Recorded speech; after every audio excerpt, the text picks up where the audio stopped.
खबर आपको देंगे। मुस्लिम लीग नून की नायब सदर मरियम नवाज ने नून लीगी कायद नवाज शरीफ को कौम की उम्मीद, तामीर और तरक्की की ताबीर और पाकिस्तान की रोशन तकदीर करार दे दिया।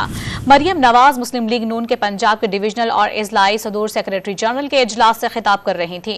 तफसीलात क्या हैं, जानेंगे डॉन न्यूज के नुमाइंदे अदनान शेख से। अदनान शेख, मजीद क्या कहना था उनका?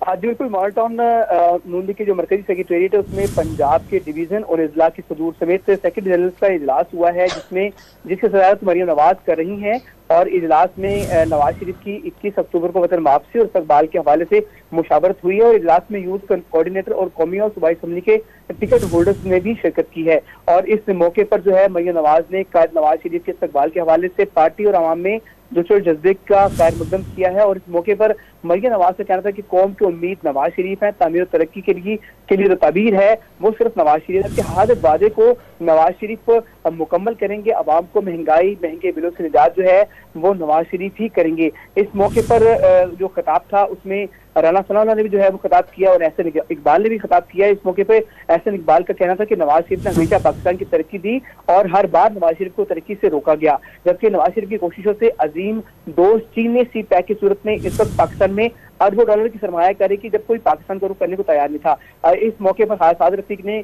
कहा कि कौम और मुल्क को हमेशा नया विजन नवाज शरीफ ने दिया है। कौम और सियासी क़यादत को हमेशा नवाज शरीफ ने ही मुत्तहिद किया है और अब कौम के लिए, मुल्क के लिए नवाज शरीफ जरूरी है। जबकि राना सनाउल्लाह का कहना था कि नवाज शरीफ ही कौम को मुत्तहिद करके ऐसे रिलीफ देंगे और नौजवानों को फैसला साजी में नवाज शरीफ जो है वो शामिल करेंगे। और नवाज शरीफ को काम करने दिया जाता तो मुल्क से लोड शेडिंग और महंगाई का हमेशा के लिए खात्मा हो जाता। जी बहुत शुक्रिया अदनान शेख, आपका तफसीली तौर पर आगाह करने के लिए।